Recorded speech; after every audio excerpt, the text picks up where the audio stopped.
힘내라 윤석열. 이거 그대로 넘어가면 안 될 것 같은데 이거 우리가 딱 코 깰 수 있어. 아, 한동훈 이대로 보낼 수 있어? 보내기는 어렵지만 여러 가지로 곤혹스럽게 만들 수가 있어. 그러니까 좀 기자들도 만나고 당연히 의원들도 좀 이렇게 그룹별로 좀 만나고 조금 양념을 더 치면은 낮에 술 저녁에도 술 하면서 우리는 윤석열이다 이제 이런 식의 규합을 하고 있다. 역대 최고의 대통령이 될 수가 있다. 힘내라 윤석열 이렇게 한번 외쳐보도록 하고요. 다만 갔는데 쓰진 않고 그냥 빈 종이만 넣는다고요? 네, 종이를 받은 다음에 기표소에 들어가면 찬성을 쓸지 반대를 쓸지 아무도 모르는 거 아니에요. 이탈을 할지 안 할지. 아예 안 넣으면 되는 거 아니에요? 아닌가? 그럼 또 안 되나? 아예 안 넣으면 네. 재석 의원이 확 그렇지. 줄어들잖아요. 그냥 통과돼. 표는 넣어야 돼요. 네, 그러니까 300명 정도를 채워줘야 민주당이 200표 이상을 이제 해서 통과를 시키기 어려울 텐데 만약에 쫙 빠져버리면 그냥 200명 모여가지고 3분의 2 충분히 넘길 수 있으니까 우리가 가서 자리는 지킨다. 그리고 투표하면서 표는 받는다. 근데 안에 들어가면 니네가 찬성할지 반대할지 모르니 그냥 명패랑 표 받아가지고 그대로 투표를 빈 종이를 해서 기권을 만든다. 뭐 이제 이런 얘기까지 나오고 있는. 최 기자님이 그거 알려준 거 아니에요? 제가요. 그렇게 머리가 좋지 않습니다. 나 이거는 나도 참 처음 보는 초식인데 이거 어떻게 생각해? 그러니까 그만큼 이제 이탈표가 나올지도 모른다는 위기감 같은 게 국민의힘 내에 있다는 거죠. 당연하죠.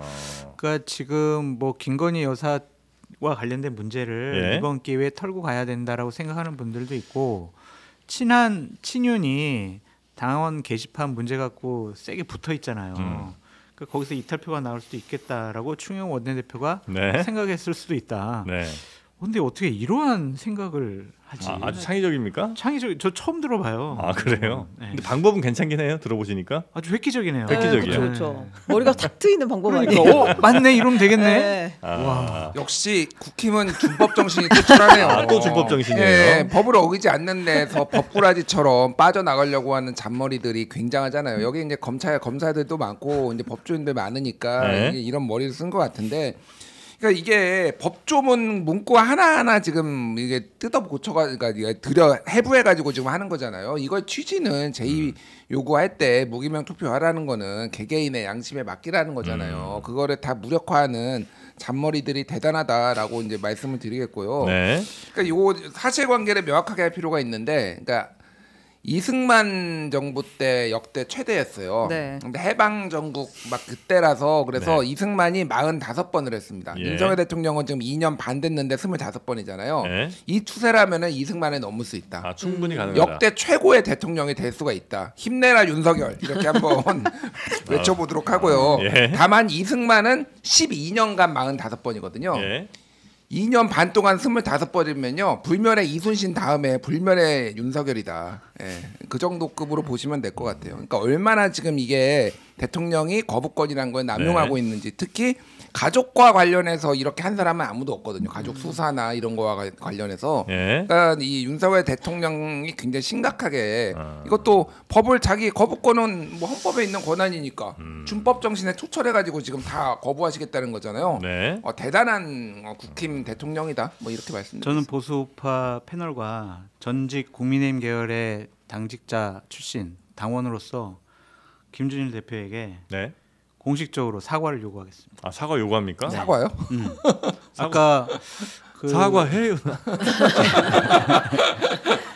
제2 요구하는 데 있어서 국민의힘에서 여러 가지 행위를 생각했다고 최 기자님 말씀하셨는데 그걸 잔머리를 쓴다는 표현을 쓰셨어요. 그거는 잔머리가 아니라 고도의 전략적인 정무적인 판단이다. 이렇게 용어를 좀 고쳐주시기 본머리 바랍니다. 썼다. 네네. 고도의 잔머리였다. 하고 있습니다. 사과한 거예요? 아니 근데 그럼요. 그냥 받아들이겠습니다. 그냥 두면 정말로 이탈표가 나올 가능성이 있어요. 8개 이상. 그렇게 봐야 되지 않을까요? 왜냐하면 심상치가 않아요. 그 공개적으로 공식적으로 한동훈 대표는 이 민주당 특검법안 이거 아니다. 우린 반대한다. 그래서 그렇게 얘기를 하지만 당원 게시판 관련해 가지고 대단히 화가 많이 난 것 같아요. 그래서 주위의 지인과 측근들에게 김건희 여사 특검에 대해서 이거 좀 다르게 생각해야 되는 거 아니야? 막 이런 뉘앙스로 얘기를 하고 있다라는 거죠. 그럼 분위기가 많이 바뀐 거잖아요. 그러니까 그런 분위기가 있는 거를 추경 원내대표가 딱 캐치를 했으니까 이런 방법도 지금 생각한 것이 아니냐 그런 생각이 좀 듭니다. 네네. 그러니까 우리가 생각하는 것보다 훨씬 더 격앙되어 있어요. 그런가요? 한동훈 대표가. 그 그래요? 격앙된 내용 한번 그럼 듣고 올까요? 격앙됐네요. 네, 네. 네. 익명 당원 게시판 당이 익명으로 글을 쓰라고 열어준 공간이고요. 당연히 거기서는 대통령이든 당대표든 강도 높게 비판할 수 있는 겁니다. 최근에 문제를 제기하려는 이런 사람들을 보면 대개 명태균 리스트에 관련돼 있거나 김대남 건에 나왔던 사람이거나 자기들 이슈를 덮으려는 의도도 보이고요. 그런 식으로 해서 대표를 당대표를 흔들고 공격하려는 연장선상에 있는 것으로 보입니다. 이 문제를 제가 분명히 지적하지 않을 수 없다. 지금 게시판 관련해서 뭐 문제 제기하는 사람들은 당 대표 흔들어서 공격하려는 이런 사람들이다. 라고 이제 공격을 또 역공을 네. 펼치고 있는 그러면서 거네요. 동시에 이제 여론조사 경선 개선 TF 이걸 만들겠다. 여론조사 경선 개선 TF는 뭐예요? 네. 그러니까 이제 이게 지금 명태균 의혹이 대부분 여론조사랑 얽혀가지고 지금 문제가 됐던 예, 거잖아요. 여론조사 개선하겠다라고 하면서 맞불을 놓은 그런 모양새입니다. 그러니까 이게 네.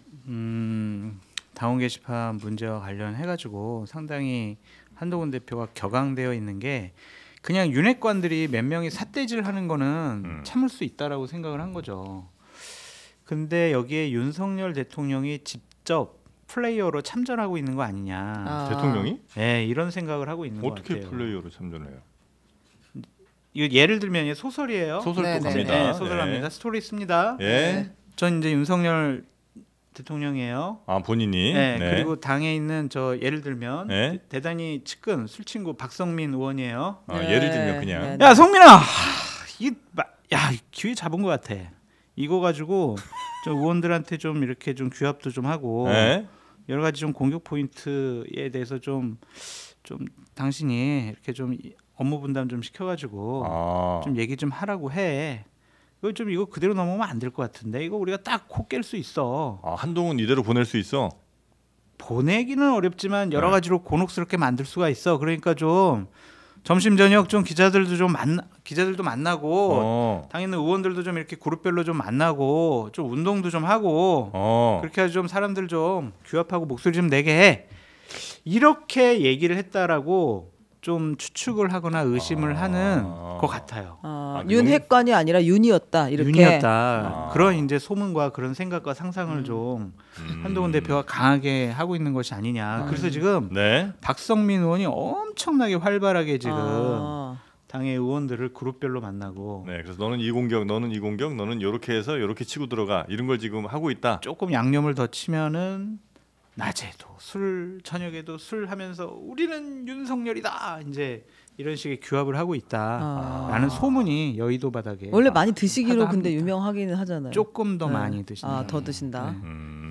뭐 요게 이제 언론 보도로 이미 다 난 건데. 그 났어요? 아니 그게 아니라 정진석 비서실장이 최근에 40명 정도 국민의힘 의원하고 한 이틀 전에 회식까지 회동을 가졌고 홍철호 정무수석도 어제였나 30명 정도 만났다라고 하잖아요. 네. 그리고 저도 이 얘기 들었어요. 지금 국민의힘에서 가장 많이 열심히 최근에 보폭을 넓히는 분이 박성민, 울산의 박성민 의원이라는 겁니다.